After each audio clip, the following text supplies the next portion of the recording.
What if you got reincarnated in another world where you're the only boy amongst endless, thirsty girls? It's just another regular day in school as we see our hero, a young boy who can't take his eyes off a cute girl in his class. He says that sometimes he doesn't even notice that he's looking at this girl, and it's probably because he seems to have intrusive thoughts for her. However, it turns out that our hero and this girl have been friends right since they were kids, which means that they're pretty much like brother and sister now. Of course, since they've grown up with each other.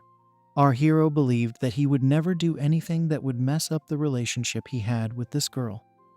He's in an intense train of thought, but that's when his buddy wakes him up from his trance.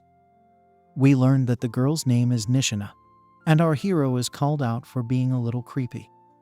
However, he tells his buddy to shut up because he doesn't want his intrusive thoughts to be exposed.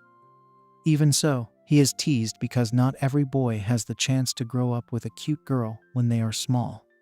Their jealousy is understandable, but our hero defends himself by saying that he and Nishina don't even get along that well for them to be considered best friends or anything.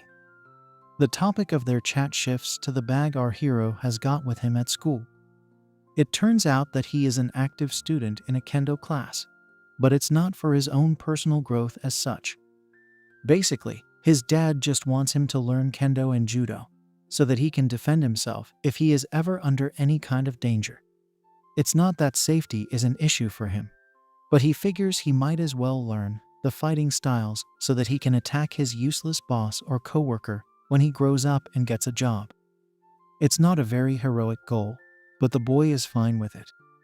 We also learn that his dad makes video games for a living, but before this thought process goes any further, our hero is alerted by something odd and mysterious.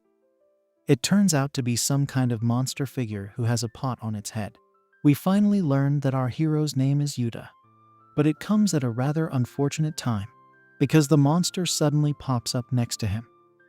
The pot on its head is actually its face, which looks disgusting and scary as it tries to choke Yuta, and not in a good way. He tries his best to resist, but the monster is way too strong for him, and it pushes Yuta to the edge of the window. Everyone starts to panic upon this sight, as nothing can be done for our hero, and he laments that he was never able to tell Nishina his true feelings. With that, Yuta is thrown to the ground, and all hope seems lost for our tragic hero. However, it's at this very moment when an angel drops by and connects with his soul. Yuta wakes up inside a forest at night, but he still has no idea what has happened to him. He thinks that he's still in school and was able to survive the fall because of his martial arts training. There's no one around him, so he picks up his phone to call his dad, but there's no network as well. From the looks of it, our hero seems to have been taken to another world.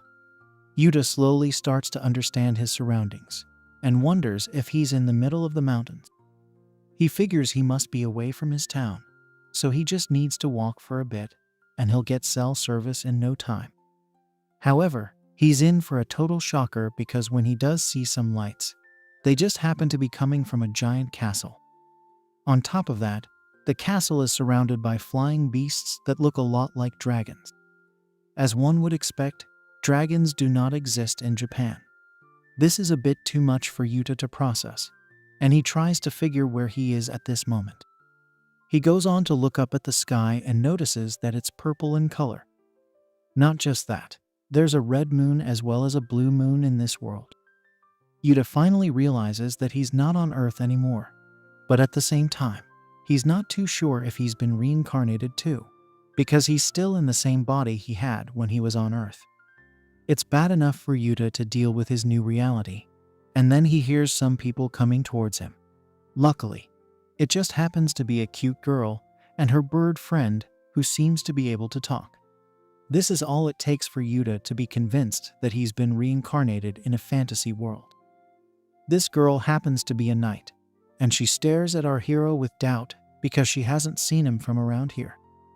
The funny thing is that the night girl looks a lot like Nishina, so this could be Yuta's chance to strike gold and finally act on all those intrusive thoughts he's been having for so long. The night girl introduces herself as Lumi, who is a paladin of the Caesar kingdom. She then asks Yuta to identify himself, and since he doesn't want to look shady, our hero proceeds to give his full name. He even claims that people like to call him the Sun, but his cringy words don't have much of an effect on Lumi. Instead, she is taken away by Yuta's voice because it seems to do something to her. She starts to murmur some words, and her bird friend also seems to sense something odd about this whole thing. Of course, none of this makes any sense to Yuta, so he tries to keep the situation calm. Lumi draws out her sword almost as if she's going to arrest Yuta, so he declares that he's not the person she's looking for. However, in a sudden twist, Lumi reveals that she's shocked because Yuta is a man. He has no idea what she means by that, so he asks Lumi if men are not allowed in this area. He even asks her if she worships a god that hates men, but all she can do is blush for now. Yuta notices that her face has gone red, so he asks Lumi if she's alright. However, she tells him to shut up and oddly accuses him of being the culprit behind his own appearance. Yuta is clueless as ever, and that's when Lumi asks her bird friend if she can take his life. This is not good news for our hero, but luckily for him, the bird friend tells Lumi that she needs to keep Yuta alive. The bird friend also has a name, and it happens to be Genius, which makes sense, given his powers to speak the human language. Genius asks Yuta if he has come from Earth, and this gives him some hope. He continues to refer to Genius as a bird and asks if he knows about Earth.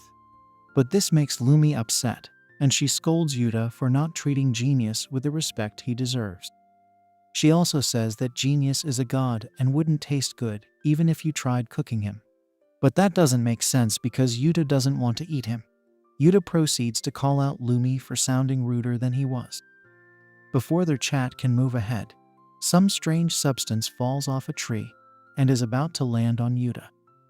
Luckily, Lumi saves him, and it leads to a rather romantic moment. Sadly for our hero, Lumi doesn't look at it the way he would like her to, and smashes his face out of cute shyness. She accuses Yuta of being a creep and says that she should have let the strange substance hit him instead. Lumi states that Yuta is just here to pass his time with lewd acts and draws out her sword again. She declares that she hates all men and is about to attack our hero, but then she experiences a wet sensation. Basically, she starts gushing out fluids from her body without any control, and Yuta can only watch her in confusion. Genius decides to make things simple for Yuta and says that Lumi is currently going through a stage called the Springs of Lust. This is something that happens when the women of this world feel the need to breed. Of course, this makes Yuta feel like a playboy, but he doesn't want to act too proud, so he asks Lumi why she's on heat, even though she just claimed to hate men. This only angers the night girl, and she chokes Genius for saying something so silly in front of a total stranger. She even calls him a stupid bird, so Yuta calls her out because she just said that Genius was like a god. Lumi can't take the torture any longer, so she scolds Yuta for looking down on her. As a matter of fact, she claims that she could never even bring herself to like a man such as our hero, let alone wanting to breed with him.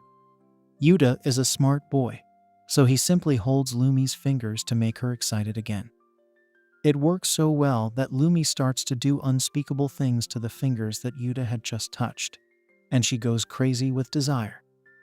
Genius feels awkward because this is taking things too far, and he tries to calm Lumi down before she totally loses it. However, that's when a dragon monster shows up and charges at Lumi, who calls it a lizard for some strange reason. She is unable to bring out her sword at the right time, and the dragon knocks it out of her hand to gain the advantage. Genius fears the worst as the dragon is about to rip into Lumi, but that's when Yuta steals the spotlight. He uses Lumi's sword to attack the dragon, and he manages to cause a serious injury to the beast. Our hero is able to do this because of all the kendo classes he had taken back on Earth.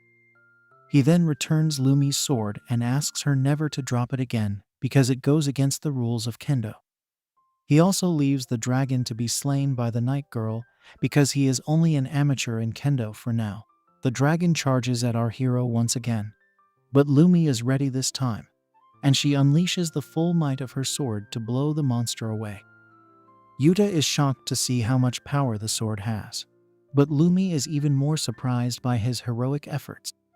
She wants to know why he saved her, and he simply says that he doesn't need a reason to rescue cute and curvy babes. Yuta drops one more line on how it's a man's job to keep women safe, and this makes Lumi even more excited. She is unable to control her own beastly urges, so she unleashes herself upon our hero and attacks him with passion and desire. It's Yuta's first time doing such a thing, but Lumi can't be stopped anymore, and she takes control of his body. Genius can only watch them from a tree like a creep as Lumi proceeds to violate Yuta with her massive thirst. Our hero has no idea what's causing all this heat, but that's when Genius reveals that there are no men in this planet. As a matter of fact, the giant castle ahead is filled with nothing but cute girls. Since there are no human men in this world, the women can't control themselves around one. And since Yuta is the first man to have set foot into this world, he must now live a life dedicated to serving their needs. Of course, our hero wants answers. But for that, he will first need to satisfy Lumi, because she is not going to talk until her needs are fulfilled. Yuta has no other choice but to give in, and Genius says that this will be the first human mating session in over 30 centuries. Of course, this is a lot of pressure on him, and Lumi is also surprised to learn that humans can mate just like animals. Since Lumi is asking for his passion, our hero decides to do her proud, so he begins with his violation. Lumi is taken aback by his intentions and starts to feel shy. But that doesn't deter Yuta, so he asks her to present herself.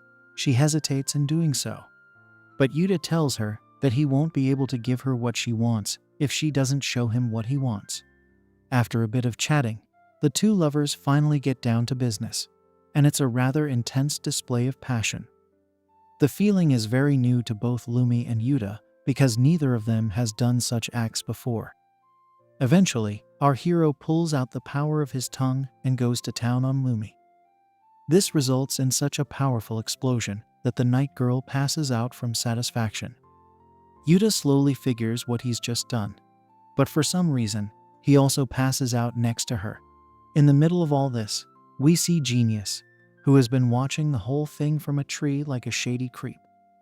It might be that he likes to flap his wings to people getting freaky with each other. The night passes by, and it's daytime now in the fantasy world. Yuta wakes up from his sleep and looks around for Lumi, but is unable to find her. After a bit of looking around, he notices Lumi, who is hiding her face inside a tree trunk. She is clearly shy after the events of last night, and our hero is glad that she has gone back to normal. However, her going into heat was a serious matter, and Yuta also wonders if Lumi's bodily fluids have some sort of narcotic effect. That would have been able to explain why he had dozed off to sleep right after the nasty business he did with the night girl. Lumi is still not ready to show her face, but due to the events of the previous night, Yuta is able to see a lot more than what she would like to show. He tells her about it and proceeds to crack a joke, which is very funny to him, but clearly doesn't have the same effect on Lumi. She pulls her head out of the trunk and lands a direct hit on Yuta's face. She can't take the embarrassment anymore, so she pulls out her sword and is ready to end it all. However, Yuta calls her out and says that he doesn't need to be punished just because she wasn't able to control her passion. After all, Lumi was the one who attacked him with shady intentions, not the other way around. In the middle of this argument, we see Genius once again, who isn't really doing anything to stop the comical situation in front of him. Luckily, nothing serious happens, and the duo decides to make their way to town. However, on their way, Lumi states that it would be too risky to have a human male in the town. In order to keep Yuta's gender a secret, she decides to take him to the stray elf store. It's a bit confusing for Yuta, but Lumi explains that her world has not seen a human man for thousands of years. It's almost as if men are beasts of legend, so if one of them were to show up right now, It would put the world in a state of chaos. This makes sense to Yuta, but what he really wants to know is how he got here in the first place. He can only remember the angel girl who had come to collect him right after he was thrown to the ground by the scary monster. Our hero wonders what his role is in this world, and he also needs to find a way back to Earth. Before he can think any further, Yuta and Lumi reach the stray elf store. From the looks of it, this shop looks like a scam because there's a shady clearance sale going on, and the signs look rather suspicious. Yuta doesn't even feel like entering the shop. But then he notices that the signs are in the Japanese kanji language. That shouldn't be the case if this is a parallel world. And that's when it strikes our hero that he's been talking to Lumi this whole time, which means she can also speak Japanese. When he asks her about it, Lumi simply states that she's speaking the Caesarean language. She also realizes that Yuta can speak the same language as her. But this chat isn't going to bring any answers, so the couple enters the shop. Genius isn't here, so Yuta becomes a little suspicious. But Lumi says that it's fine because Genius is of a casual nature. Lumi is welcomed by a cat girl, and it makes Yuta question the types of people in this world. He doesn't think that the cat girl is a stray elf. But Lumi says, this is what they look like.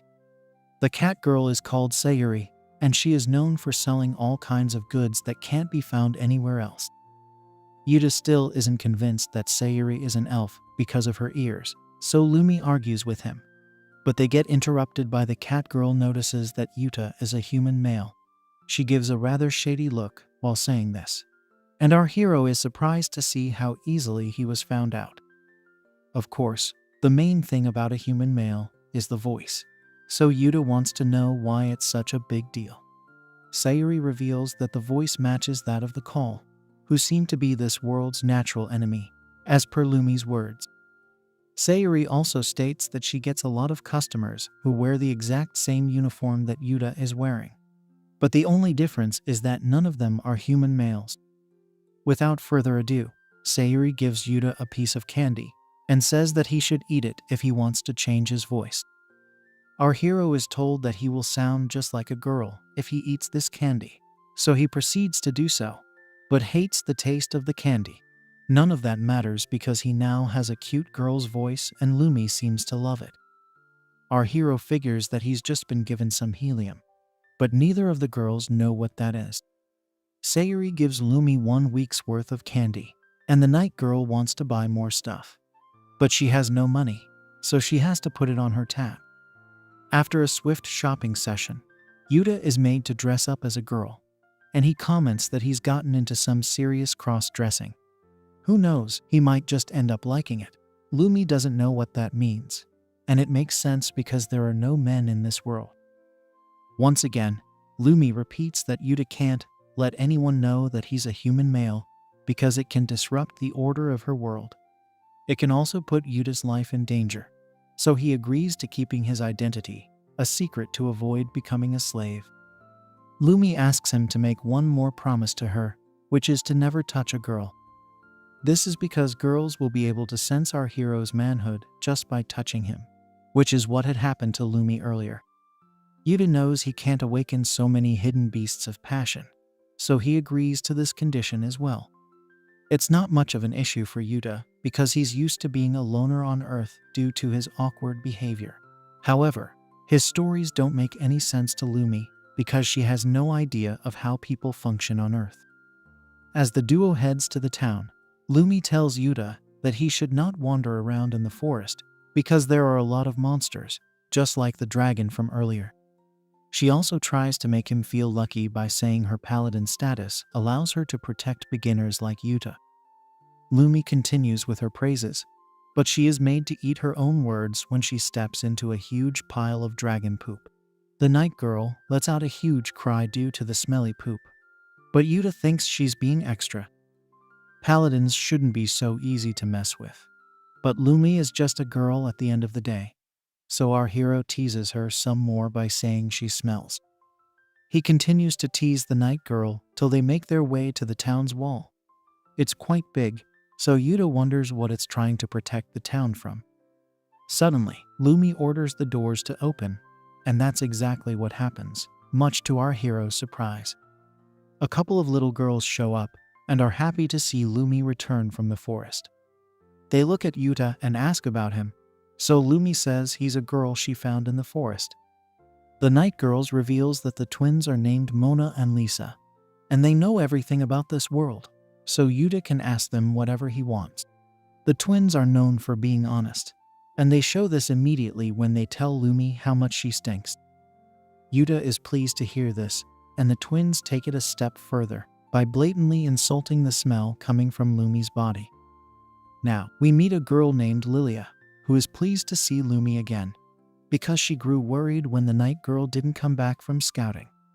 Lumi gives her the same story, but Lilia is more concerned about the horrid smell coming from her body. With no face left to show, Lumi goes to take a bath and leaves the rest to Lilia. She decides to offer a nice meal to Yuta, but the twins first tell him about how Lilia is the best archer in their world. They also tell Yuta to respect Lilia and Lumi because they are the ones keeping this town safe. However, Lilia tells them to stop being rude, and then she takes Yuta out for a tour of the town. As our hero looks around the place, he is surprised that no one has seen through his female disguise. However, since nobody here knows what a man looks like, it makes sense that nobody can recognize Yuta. He also notices that the town looks like a historic ruin because there has not been any maintenance or repair work done. Women aren't good with such jobs, so he figures that's the reason behind this. Lilia offers some cold tea to Yuta, which shocks him because it's the complete opposite of his culture on Earth. Anyway, our hero does a quick scan on Lilia and states that she does not have the same appeal as Lumi, probably because of her flat body. She also has short hair, which does not make her worthy of his desire. Lilia notices Yuta starting at her chest, so she asks if there's anything on it. Our hero acts sassy and says that there's nothing on it at all. He then introduces himself, but uses the male pronouns of the Japanese language, which confuses Lilia. She asks for clarity, but Yuta brushes it off as a casual remark. In the middle of this chat, our hero spills some tea on himself, so Lilia offers to clean it up for him. He decides not to go ahead with that, but Lilia gets up and holds his hand to see how wet his clothes have become. Of course, this is not what Yuta should have allowed, and now Lilia can sense his manliness take over her body. She goes crazy and falls to the ground, which clearly makes Yuta worried for his own safety. Just as he had feared, even Lilia is now in heat, and there's nothing he can do to stop it. Lilia rolls around the floor, unable to control her urges, while Yuta just looks at her without a clue in the world. She tries to figure what's happening to her body and tries to keep herself calm, but the fluids inside her have other plans. Yuta casually asks her if she's fine, and Lilia starts to worry about being judged by him. Of course, women need to do something to keep their desires in check, but to show it to someone else is out of the question. Lilia is confused at first, but it doesn't take long for her to figure out that Yuta is a boy, because she went crazy only after touching him. Our hero realizes that he's messed up right from the start, even though he was warned against this. He doesn't deny what Lilia claims, and this gives her proof that she is in front of a real human boy. She goes close to Yuta and touches his face because she has only seen men in books so far. Our hero becomes alert when he hears this, but he has bigger fish to fry at the moment. Lilia can't hold her urges any longer and unleashes a fierce attack on Yuta's tongue. He starts to feel drowsy due to her fluids, just like he did when he got with Lumi. Things are about to get heated up, but then Lumi returns from her shower and proudly announces that she is now smelling fresh like flowers. Luckily, both Yuta and Lilia have managed to cover up and are sitting normally at the table. Lilia is having a hard time controlling herself, so Yuta creates a distraction and asks Lumi to show him to the toilet. He is then taken to his room, which is small, but looks good enough for him. Yuta asks for something to eat, which makes Lumi suspicious because he was taken to the restaurant by Lilia. He awkwardly says that he only had tea, so Lumi decides to get him some food.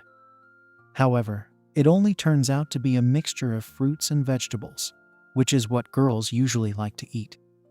Our hero doesn't like the meal, so Lumi asks him if he has a problem.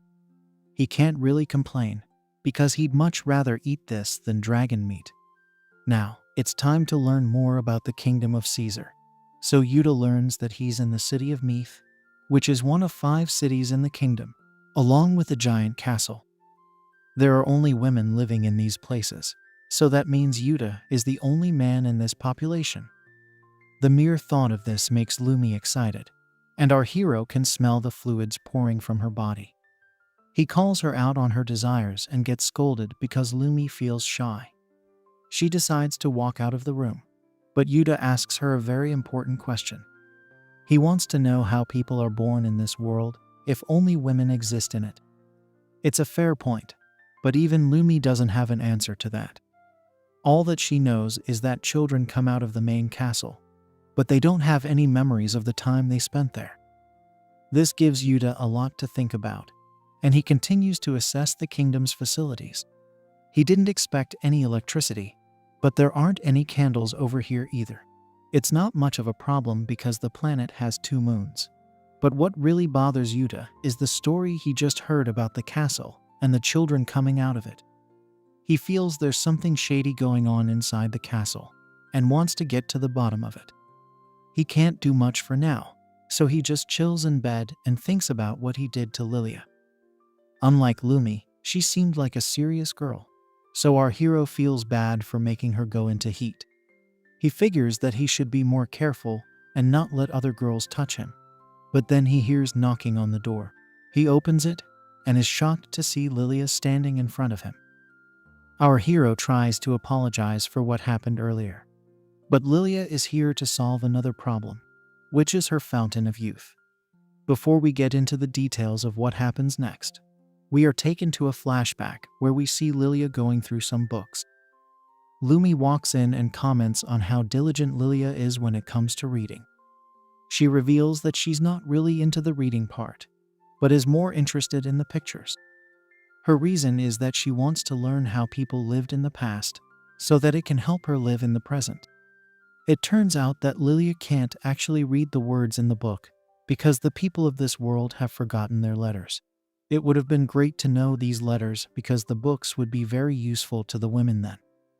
However, Lumi reveals that there are just too many books to read, and they won't be able to complete them, even if they knew the letters. Lumi then tells Lilia that it's good to study, but she must not miss the quintet meeting because their leader Miseki gets very upset if anyone shows up late. Lilia agrees to show up to the meeting, and then Lumi leaves, but that's when we learn Lilia's true motives. She is not at all into studying, but she likes to look at the pictures of men in the book because it makes her full of desire. After all, men did live in the past, and that's why Lilia is so interested in them. This explains what she was saying to Yuta as well.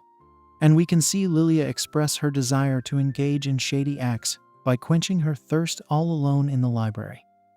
This brings us back to the present, where Lilia is now in front of a human male and can finally do unspeakable things like she had wanted to all her life. It's a very sudden thing for Lilia, and she's trying her best to fight her desires. But it's of no use, and she is completely helpless. She asks Yuta to help her deal with this issue, and our hero can smell the desire flowing from her body. It's actually stronger than Lumi's, but the whole thing makes Yuta confused. He has never done the nasty with girls before, so he asks Lilia to go and take care of herself. She says that she had done that multiple times, but it wasn't able to satisfy her cravings for him. Yuta comments that women will always be women, and Lilia suddenly realizes that she has revealed what she does to herself. This makes her feel embarrassed, but Yuta finds it cute, so he asks her what she wants him to do. Of course, Lilia states that the books had spoken about humans mating, so even she would like to do the same. She sounds full of passion as she says this, and our hero even expected to hear these words. But he is in a tough spot. He explains that humans should only do shady things with the people they like, and it makes Lilia panic. Yuta then states that she just wants to engage with him because he's a man and not because she likes him. His intentions are right, but Lilia takes it the wrong way and starts talking about how he has no reason to like her. Yuta tries to calm her down by saying they don't really know anything about each other, but she says that he already has an endless selection of women to choose from in this world. She then goes into a dramatic phase where she says that it's the end of the road for her. Yuta tries to tell her not to be extra, but she maintains that her reaction is fine. After all, she has just been turned down by the only man in the world. And that's actually quite sad if you think about it. Our hero feels the same way after hearing Lilia explain it to him, because she goes into detail on how horrible it is for her dream to be squished in front of her eyes, even after it came true. This only makes her fluids stronger, and the smell starts to mess with Yuta's head. He can't think properly anymore and concedes that the fountain of desire is some kind of narcotic that hinders critical thinking. Now that he is also in the same frame of mind as Lilia, Yuta is prepared to do the nasty once again. He tells Lilia that he is not turning her down, but simply wants to know her better. When she asks how she can make that happen, Yuta says that she will need to show her true self to him. It's a bit much for the cute tomboy to hear, but this is how it has to be if she wants to see her dream come true. She's a little shy, but Yuta says that he's only making her do this because it's what she wants. Our hero goes into sass mode once again and comments on Lilia's body, which makes her feel even more shy. A series of events follows, and it ends with Yuta getting a clear view of what no man has seen before, which makes Lilia all the more nervous about her first time. Despite the intense buildup, Yuta doesn't exactly know where he needs to proceed as he hasn't done the deed before. He is also blinded by the fluids all over the place, so it's hard for him to be exact. The smell is getting too much for him to handle, so he asks Lilia how badly she wanted to breed for her to be in this much heat. As the tension rises, Yuta jokes around by saying he never thought of Lilia this way, because she looked too serious for that kind of stuff. After a bit of chatter, he gets down to business, and the dark setting of night serves as the right background for such lewd acts. While Yuta uses the power of his tongue to subdue his latest fan, we see Lumi in her room wondering if her lover boy is sleeping fine in his new home. It is clear that she also wants to be with him, but she can't be so honest with Yuta just yet because she's only just met him. Of course, she tries to fight her feelings for a bit, but then she remembers what Yuta said about it being a man's duty to protect women, since she can't lose control again. Lumi makes a face on her pillow and calls it the Yuta pillow. It still smells like her, so she decides to go ask Yuta to rub some of his scent on the pillow. Meanwhile, Yuta conquers Lilia with his finisher move, but she manages to stay awake, unlike Lumi, who had passed out after the session. Our hero reveals that he also did this to the night girl, and it makes Lilia a little jealous because she thought she was his first. She has now experienced something very different, and she doesn't think that she can live without Yuta anymore. Our hero is thrilled to hear this and says that he is ready to take things further with Lilia. However, he doesn't realize that Lumi has also walked into the room and is seeing this sight with her own eyes. Before we move on with this scandalous revelation, we are given a brief summary on the events that have passed.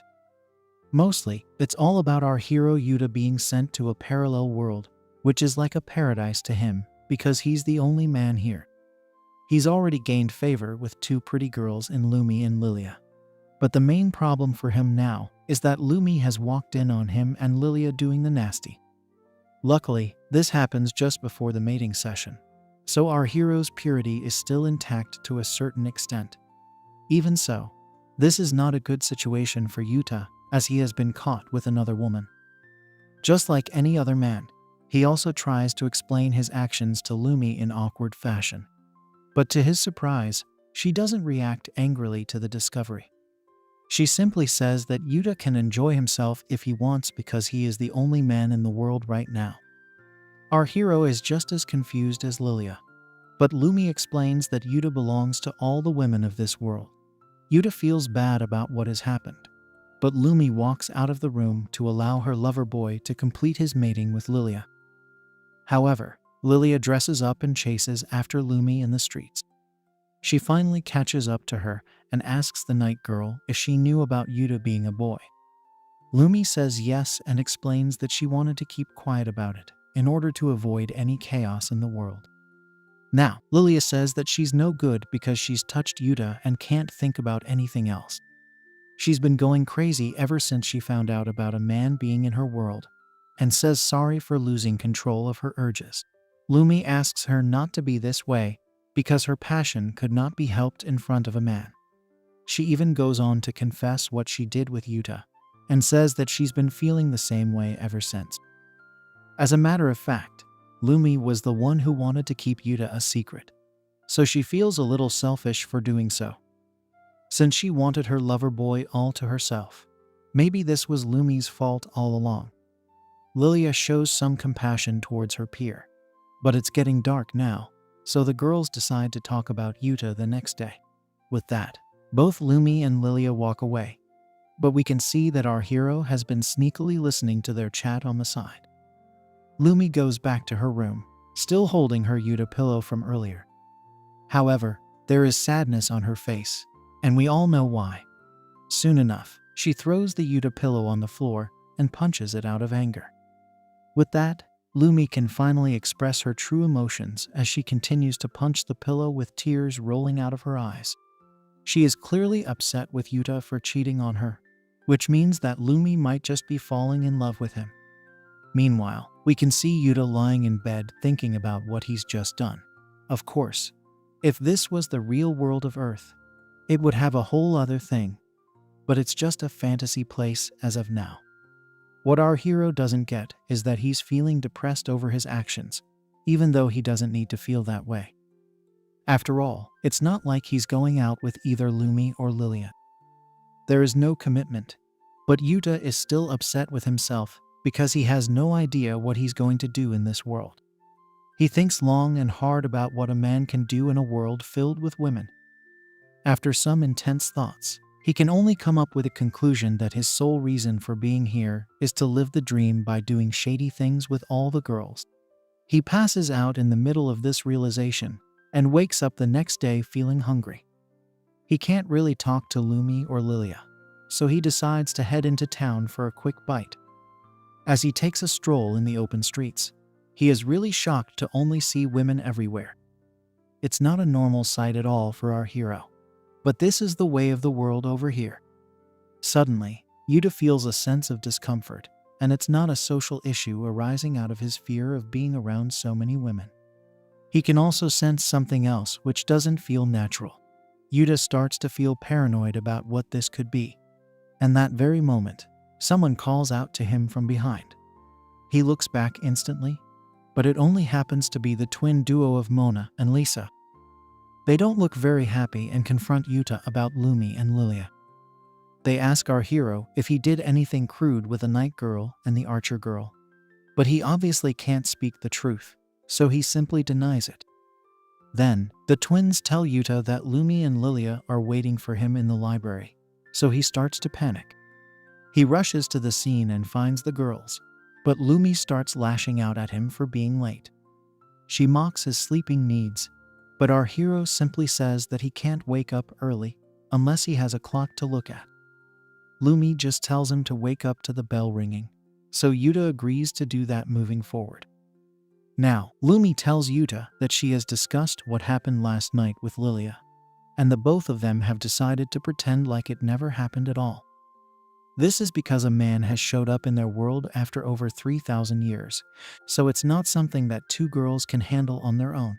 This news needs to be shared with the other three members of the quintet, so Lumi and Lilia can't afford to expose their secret sessions with Yuta to them.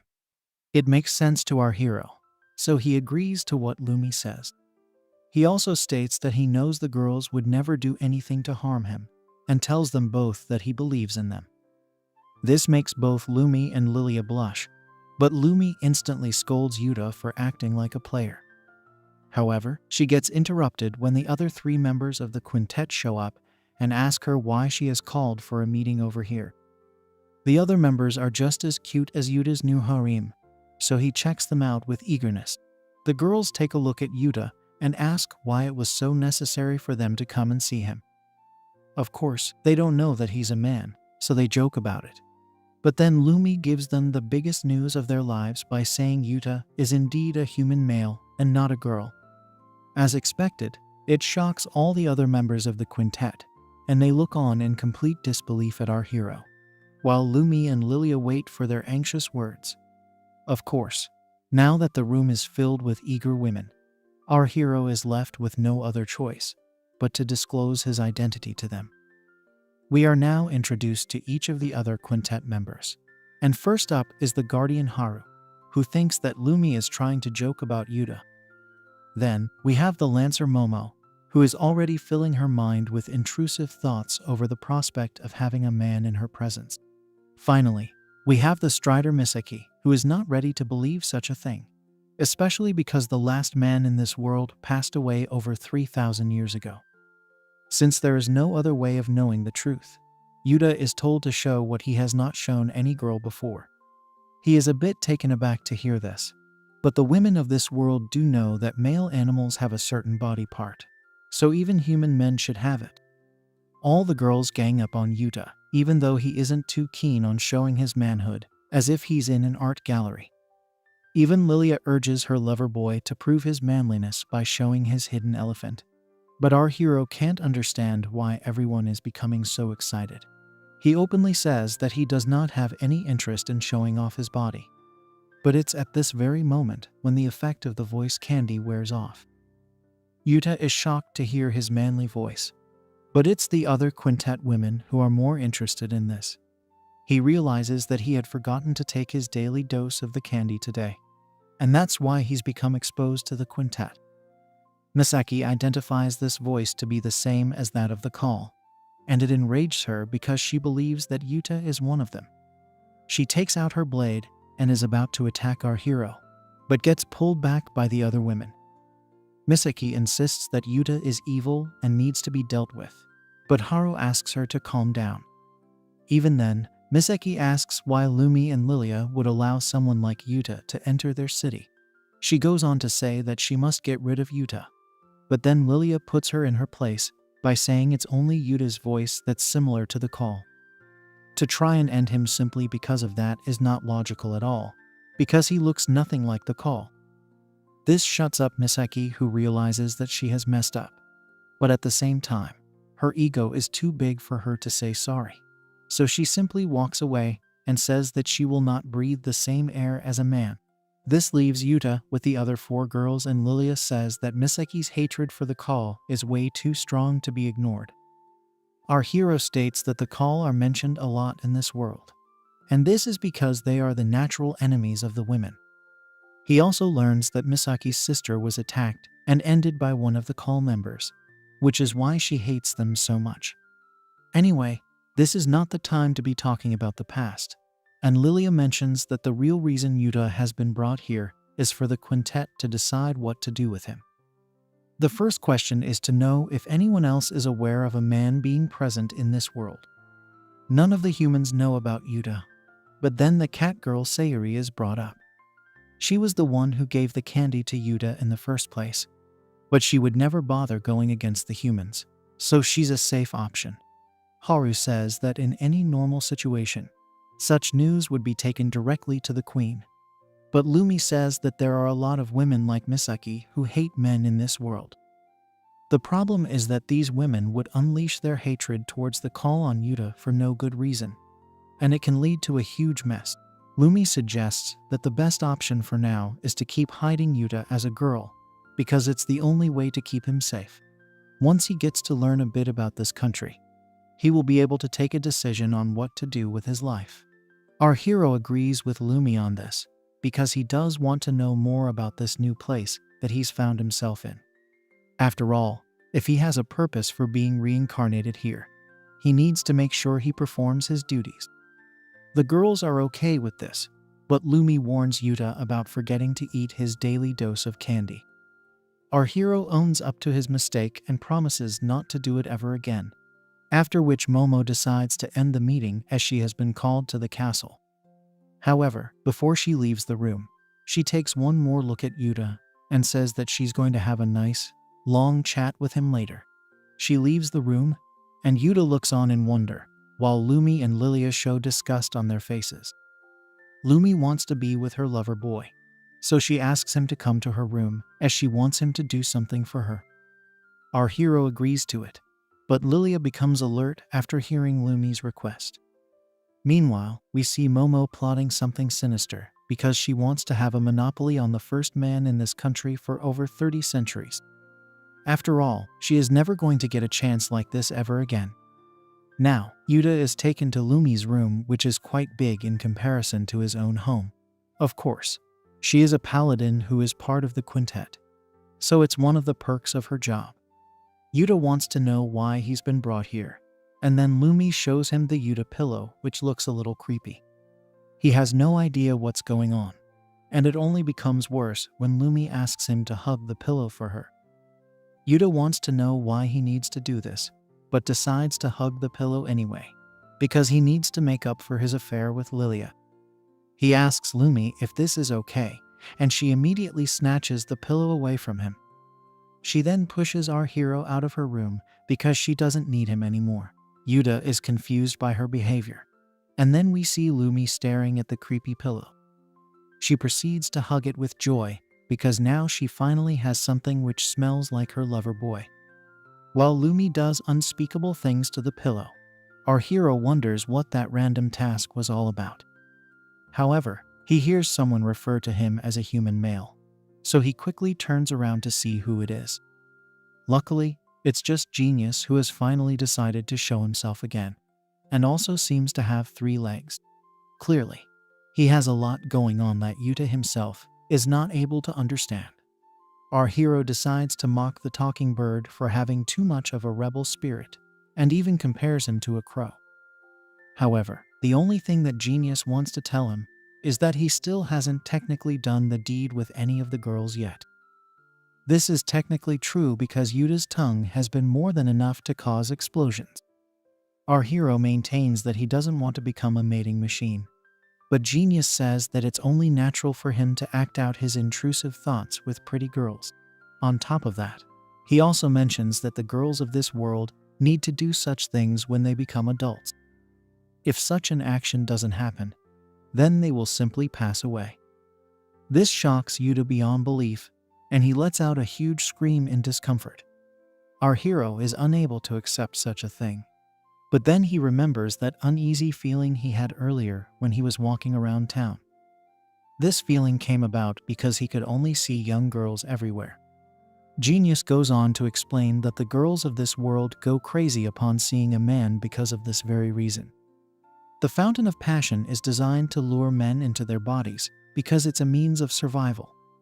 Yuta asks if all the girls know this fact, and Genius says that they know they will pass away upon becoming adults. However, nobody knows that they will continue to live if they engage with a man, and simply accept their lifespan to be short. Since there has not been a single man in this world for 30 centuries, even Genius did not decide to let this truth reach the girls. It's a sad reality, but Genius says that it's not like Yuta can save tens of millions of girls with his manhood. There's only so much that a man's elephant can do, after all. Despite this, Genius does say that Yuta has the freedom of speech, so he can choose to do whatever he wants with this information. The talking bird flies away, but Yuta asks him to wait because he wants to know if this whole mating survival process is a thing of genetics or something else. Genius changes to an ominous tone and says that it's a curse which has been placed upon this world by the god of deep jealousy. This god is not at all like Genius and is actually quite scary. But if Yuta were to somehow end him, then he will be able to lift the curse as well. This can probably be the reason why our hero was reincarnated in this world in the first place. With that, Genius flies away and leaves our hero to ponder about what he's just learned. If this curse thing is really true, then it means that even Lumi and Lilia will pass away if they don't do shady things with him. Meanwhile, we see Lumi, who is busy showering kisses upon her new Yuta pillow. She continues to enjoy the smell of her lover boy all over the pillow. But then we see Yuta walking into the room, and feeling weird about what he's just witnessed. Lumi also realizes that she's been caught and is completely distraught over her actions. She tries to act cool and asks what Yuta wants. So he says he came here looking for food. Lumi tells him to go outside and chew on the weeds, but our hero can see right through her. Lumi feels shy and asks Yuta not to look at her with those eyes. However, our hero asks her if she really likes him. This makes the night girl confused, and she says that she can't really give an answer to that. Yuta maintains that he's the only man in this world, so it makes sense for her to like him. Lumi finally admits that she's happy to have Yuta as the only male in her country, and our hero says that he's thankful to have met Lumi first in this world. She starts to feel the fountain of passion once again, and it only gets more intense when Yuta suggests mating for now. Lumi immediately loses all sense of control and proceeds to get violated by her lover boy. Since there is no protection in this world, our hero also decides to finish his business the old-fashioned way. Now, before we continue to Yuta violating Lumi, we are taken to a bonus episode where the girls come together for a very special meeting. It is regarding what food they should serve for a birthday celebration. First, Lumi is asked for her opinion, and she says that a special occasion would call for special food. However, to her, special food means a veggie salad because it's good for health. Not a lot of people would agree with this opinion, but it is taken anyway. Next up is Lilia, but she is too busy reading shady things in her book and letting her intrusive thoughts take over. The leader girl Misaki does not like this, so she scolds Lilia for not paying attention when she should. On top of that, there is a strong citrus smell coming from her, and this makes Lilia panic because she knows it's her special water. She quickly brings the discussion back to birthday food and states that the girls should focus on having omu rice. This is because they don't really get to eat something this tasty on a regular basis, so the fluffy eggs will surely leave a strong impression. This is a much better option than the veggie salad, so Lilia's option is the current winner. Next up is Haru, whose face looks like she is ready to end someone. Surprisingly, she decides to go with cake, which is the most normal thing anyone has said in this story so far. For a kid, this is the perfect option, and even Lumi seems to agree with it. Haru states that she is not just suggesting cake because she is personally craving it, but also because the best ingredients mixed together would be perfect for serving kids. However, the fact that her face is drooling does indicate that she would like to have a bite of some cake as well. Everyone knows that Haru has a sweet tooth, so they decide to go ahead with her option without needing any kind of justification. Now, it's Momo's turn to give her suggestion, but strangely enough, she asks why food is necessary for a birthday celebration. She asks the girls to think back to the time they were born in this world. They did not even have the basic sense of taste back then, so it confuses her as to why they want the newer babies to get special food. On that note, Momo says that it would be best to just serve the normal food that everyone eats. No one is going to go bonkers over the flavor as per her opinion. The leader girl Misaki seems to be in agreement with Momo on this as she recalls her own first meal. She was given a nice fluffy cake, which she is sure was delicious, but at the time, the taste did not register with her. Having said that, Misaki does have another point of argument. She realizes that even though she did not understand the taste of the cake, she could not ignore the fact that a lot of precious commodities were used to make it, such as eggs, flour, and sugar. This makes her feel good about how her predecessors wanted her to feel welcome in her world. What matters is the intention and the love put into making that cake, which is why Misaki fondly remembers it. This is a rather emotional moment for Misaki, and she even convinces Momo to change her stance on the need for special food. She agrees with Misaki and says that something special should be served on birthdays. Haru is hopeful now because the chances for the special food to be cake are high, especially because of Misaki also having had cake when she was welcomed into this world. Haru drools again and asks Misaki if they will be serving cake at the castle, but to her surprise, she says no. As a matter of fact, the leader girl says that the special food will be lizard tail boiled in its own blood. The other girls are absolutely horrified to hear such a suggestion because lizard tail is disgusting. Misaki reasons that she likes lizard tails because they are hard to get, and the flavor is even harder to lose memory of. With that, she adjourns the meeting, but not without vocal rebellion from the others. Now, we finally pick up from where Yuta and Lumi left off. Our hero knows that he has to mate with Lumi if he has to save her life, and then he takes it on himself to save everyone else as well.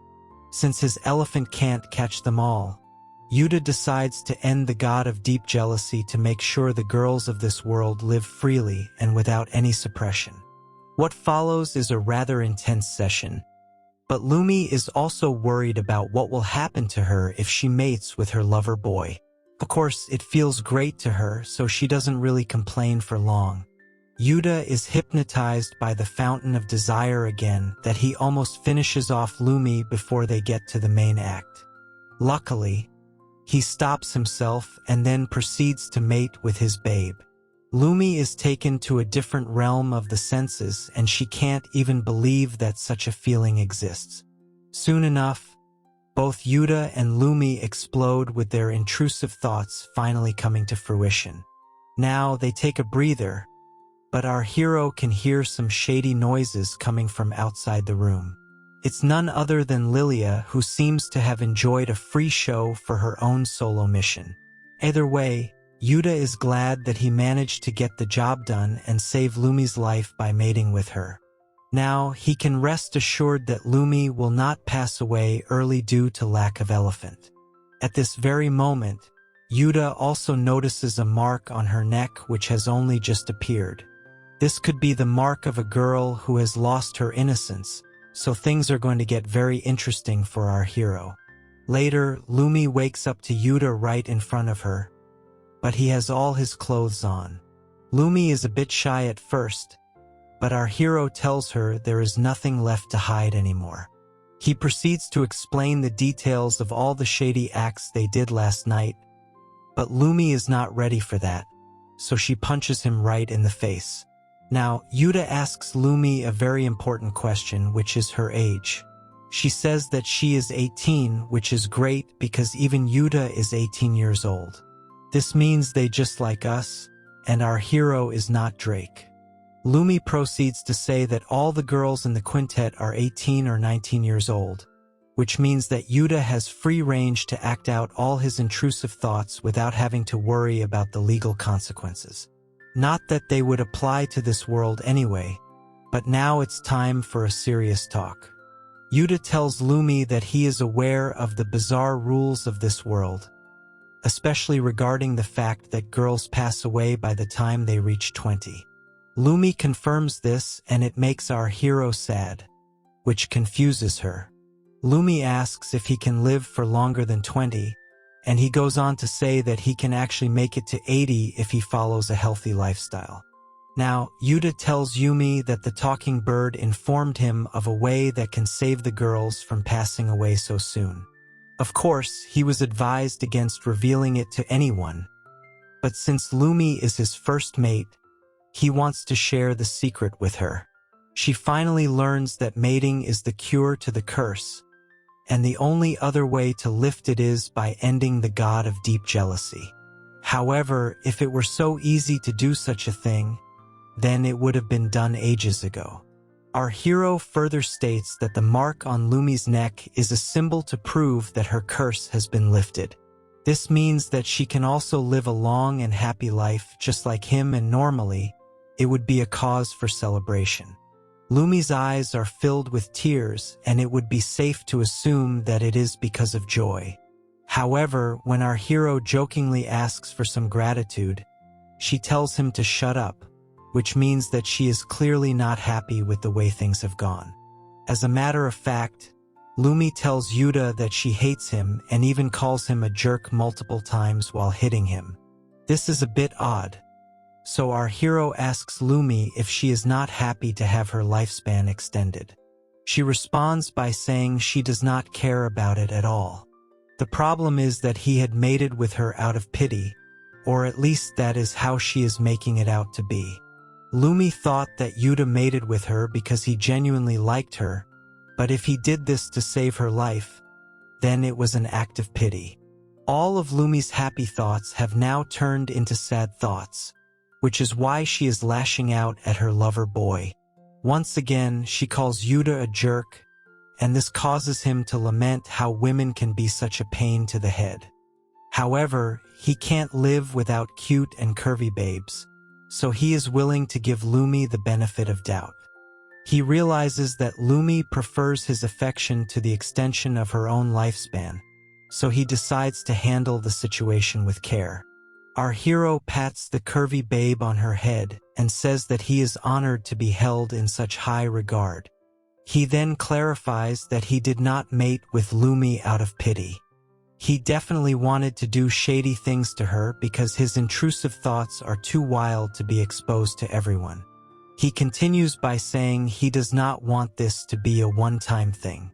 He wants to mate with Lumi again and again, which is a dream come true for any normal boy. Lumi becomes happy once again, but then he reminds her that he won't be able to save everyone in this world from the curse. After all, he only has one elephant, but he maintains that he will save as many lives as he can with it. This means that our hero will have to mate with other girls as well, which would usually be a problem for his girlfriend. Lumi does take a few moments to take this in, but after careful consideration, she puts a smile on her face and says that it would be a good thing for her lover boy to save her friends. Meanwhile, Lilia is still going to town on herself because of her increased hyperdrive. She clearly wants to mate with Yuta as well, but she slips up and the mop next to her falls to the floor without her realizing it. Naturally, the sound of the fall alerts Yuta, and he remembers that he had heard someone outside the room earlier. He steps outside to check for intruders, but Lilia has already made her escape by then.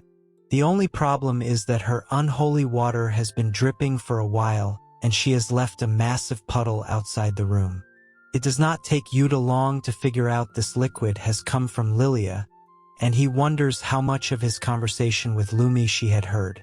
Now we shift to the library where we see Lilia once again unable to stop her uncontrollable urges. She can't seem to live without Yuta anymore, and she keeps her fingers busy while resting on the table.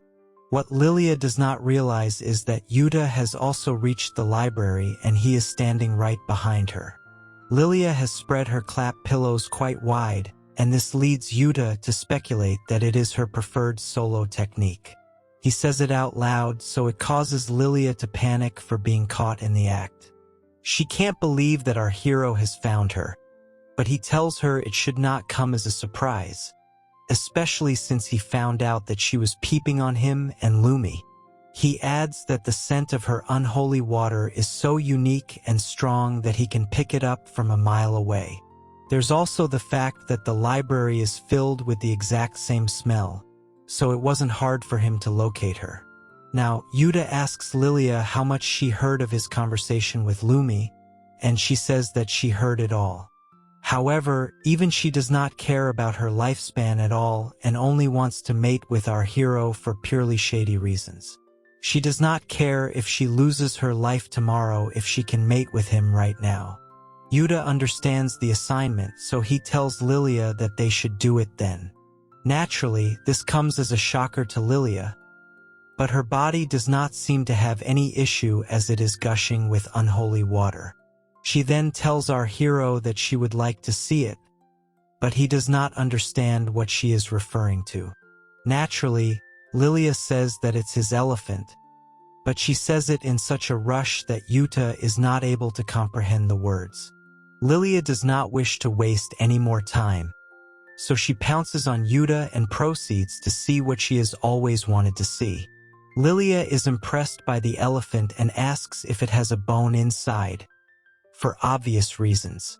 Yuta asks her to be gentle and not to bend his elephant's trunk. But Lilia is too far gone to listen to anyone else. She proceeds with her servicing, and luckily for Yuta, she is doing a good job. Lilia can't control her excitement any longer and says that she wants to drink Yuta's elephant water. He is surprised that she knows of such a thing, but then again, Lilia has been studying such lewd subjects her whole life. Our hero gives her the green signal, and then Lilia activates the Hawk Tua Tongue Twister Deluxe. Yuta comments on her skills and wonders if she even has a gag reflex at all. This is when he remembers what the bird told him about the women of this world. Their bodies have been modified to accept men of any shape and size easily. Either way, Yuta lets it rip and comments that he might even get addicted to such acts. Now, Lilia says that she wants Yuta to pump her full with his elephant water, and he is brought under the trance of the Fountain of Desire. However, before they can proceed any further, the sisters from earlier barge into the room asking for Lilia. They look extremely panicked, which is further backed when they say it's a huge emergency. Lilia and Yuta may have been interrupted, but at least they manage to hide themselves before the girls find them. Once they get dressed, Lilia shows herself and asks what's the matter. This is when she learns that two Kali monsters have appeared and are attacking a group of girls, led by a friend named Yuri. Lilia can't believe that two Kali monsters have appeared all by themselves. But there is no time to waste, as Lumi has already left for the mountains. Since she is alone, she will need backup, which is why Lilia also decides to leave immediately. Yuta hides and listens to this, which leads him to wonder just how deadly these monsters can be. Now, we see Yuri, who is trying her best to keep the monsters away from her group. However, things are not looking good for them, especially after we see how creepy the Kali monsters really are. Yuri promises the other girls that she will protect them no matter the cost, and she believes in herself because of all the training she has gone through. The lance she has in her hands is the key to her battle strategy, so she starts off with a direct attack. Unfortunately, it is of no use, as the Kali monster easily grabs the lance and breaks it in front of Yuri, much to her visible surprise. She is out of options as the monsters gang up on her, and what follows is not a pleasant sight. Meanwhile, Lumi tries her best to make it to the scene as fast as she can, but it is too late to save Yuri. Lumi eventually reaches the girls, but what she witnesses is a rather tragic sight. Yuri is all but ended as the monsters look at her body. They then turn their attention to Lumi, but she completely ignores them and goes straight to Yuri. Lumi apologizes to her for not being able to make it in time, but Yuri is happy because at least now the other girls will be safe. She also says that it was her fault for bringing these girls to such a dangerous area in the first place. The idea was to give them a taste of wild strawberries, but obviously it was not worth the risk.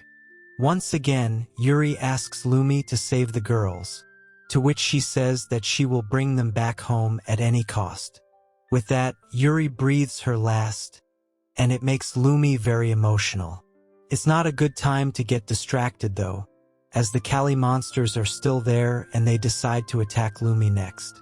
However, she is a different breed of warrior and she is able to slash through one of them with ease. Lumi is enraged at the unforgivable actions of these monsters, but she still has a few more Kali to deal with. She stabs one in the face with a direct hit, but then she gets whacked by another one who is right behind her. She might be a good fighter, but taking on two at the same time is a tough ask for anyone. With that, the monsters pick up Lumi and prepare her for the same atrocious acts they had done to Yuri. The girls are visibly scared by what they are seeing, so Lumi asks them to run away as fast as they can. They do as she says, But it is of no use as another Kali monster shows up from nowhere. This is unheard of, but now it looks like there is no escape for Lumi and the girls. Lumi is concerned with no viable options left, but at this very moment, an arrow strikes one of the monsters. It causes the Kali's head to burst, and then we see that the attacker is Lilia, who has hit the bullseye. Now, we learn that the Kali have a weak point in the form of the 4 holes on their faces. So, if your aim is good enough, you can take them down with a single blow, otherwise it will be a long and arduous task. Lilia reveals that Misaki and the other girls have gone on another mission, so it's just her and Lumi for now, but that should be good enough if there are just 2 more Kali monsters left. However, an entire gang of Kali show up out of the blue, and this tilts the scales further away from the girls. This is not good, but Lumi and Lilia have no other choice other than to fight them. They start off well by taking down 1 monster each with their strikes, but this is not good enough.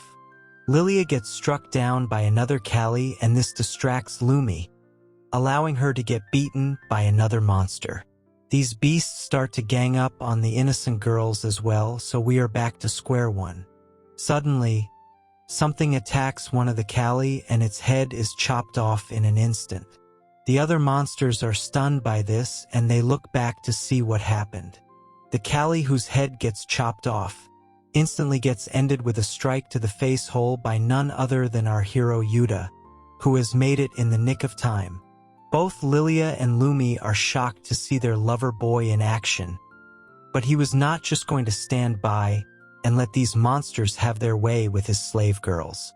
He angrily looks at the Kali and tells them that they have made a huge mistake over here. Both Lilia and Lumi can now breathe a sigh of relief, and then our hero comments on how the kendo he was taught by his old man is finally coming to use in a place like this. Now, he is confident in his abilities and he is sure that he is not going to lose to a bunch of monsters that look like macho men with spooky faces. With that, Yuta assumes a battle stance and tells the monsters that he is going to use them as his practice dummies.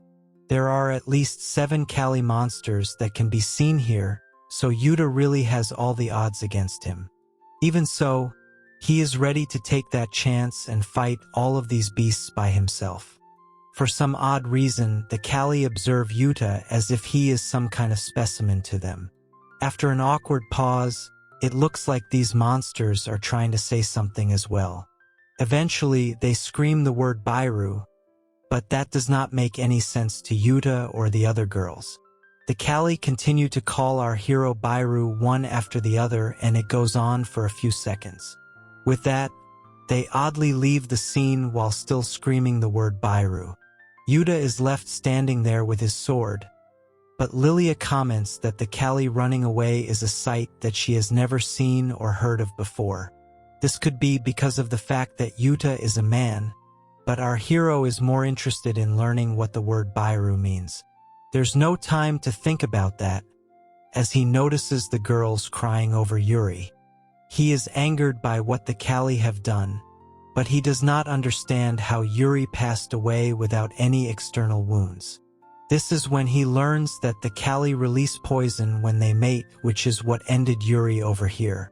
Lilia adds that girls have no chance of survival if they are attacked by Kali, unless they manage to end them first. Yuta is puzzled by this new revelation because if the girls mate with him, then they get to live longer. However, doing the same thing with the Kali will end their lives immediately. Lumi can't hold back her tears because she is a member of the quintet and it is her job to protect people like Yuri. However, she had failed to do that and is cross with herself about it. One of the girls tells Lumi that it was actually her fault because she wanted to eat wild strawberries, which eventually led Yuri to bring them here. The girls continue to cry, but Yuta tells them not to blame themselves for it as they had not done anything wrong. This was only the fault of the Kali, and Yuta has now seriously considered them to be a legitimate threat. After some time, our hero and the girls manage to give a respectful farewell to Yuri by cremating her body.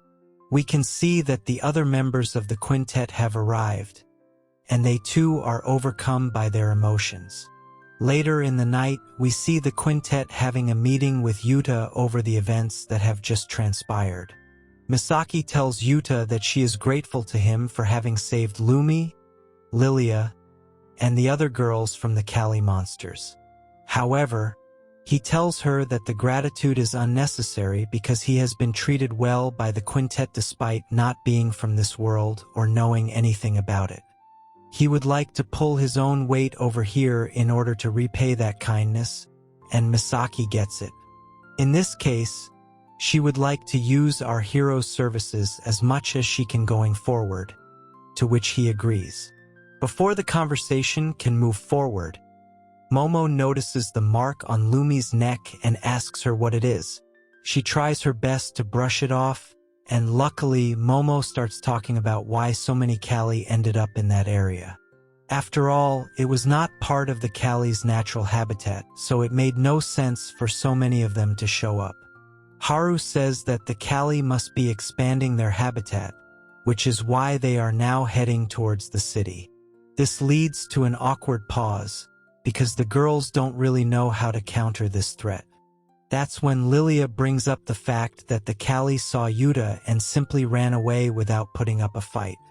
This is rather odd, but since it actually happened, Misaki is led to believe that if Yuta stays in the city, then the Kall might not attack it. This is a good strategy, but then it gives Momo some other questionable ideas. She says that if men can be used in such a way, then it would be better to crucify Yuta and use him as a permanent repellent. Of course, there's no way our hero is going to agree to that, and he is also scared to see how happy Momo looks while saying that. Misaki changes the topic and says that when they will go scouting to check the borders of the Kall's habitat region, they will bring Yuta along with them. Haru then says that the timing of this request might be odd, but they should also go and collect some ember rocks. They are almost out of them, but Yuta does not know what they are. Misaki explains that these rocks can be burned and used as fuel, almost like the coal from his world. Lumi further elaborates that these ember rocks can only be found next to the Kall's habitat, which makes it a risky task. Momo is glad because this would be the best way to test Yuta as a Kall repellent, but he is still not happy about how she wants to use him as some kind of tool. Anyway, the girls plan to set out first thing in the morning tomorrow. How are things going to turn out for them on this mission? Is Yuta truly the key to defeating the Kall monsters? And will he add more slave girls to his harem? Like, share, and subscribe if you like this story and want me to continue. Show this video lots of love, and only then will I make the next part. Okay then, see you in the next one.